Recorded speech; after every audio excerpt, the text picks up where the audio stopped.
This November, no matter the outcome, we will elect our 47th chief executive. But first, we're going to take a look back at how the presidents became president.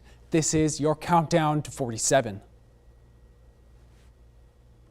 We now arrive at Old Hickory, Andrew Jackson. Prior to becoming the 7th president, Jackson gained national notoriety during the War of 1812, where he served as a general in the Army. He led his troops to victory at key battles throughout the war, including at Pensacola in 1814, and most famously, defeating the British at New Orleans in January of 1815.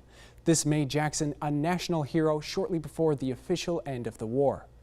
In 1818, Jackson invaded Spanish Florida.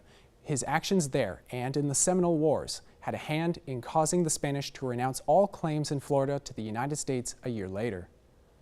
After serving as governor of the Florida Territory and later as a U.S. Senator, General Andrew Jackson ran for the presidency. In 1824, Jackson won the popular vote and the most electoral votes of any candidate. But since no candidate won a clear electoral majority, the fate of the election was now in the hands of the House of Representatives. Speaker of the House Henry Clay threw his support behind then Secretary of State John Quincy Adams, which led the election to be certified in Adams' favor.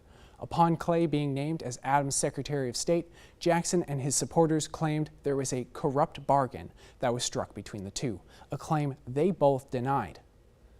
The fallout of the election would lead to the beginning of the Jacksonian era of American politics. In 1825, a coalition of Jackson supporters broke away from the Democratic Republicans and formed their own party, known as the Democrats. In 1828, with the backing of his new party, Andrew Jackson ran for the presidency once more. Jackson handily beat Adams in the election and went on to become the nation's 7th president. Jackson's victory this time around came as he appealed directly to the voters, first in campaign history. He sold himself as a representative of the common man, and when he was to be inaugurated, crowds gathered to see him.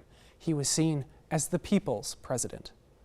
As president, Jackson fought against the National Bank and used his power of veto to overrule Congress more times than any president up to that point. He also signed into law the Indian Removal Act of 1830, which led to the Trail of Tears, where an estimated 4,000 Cherokee Indians died.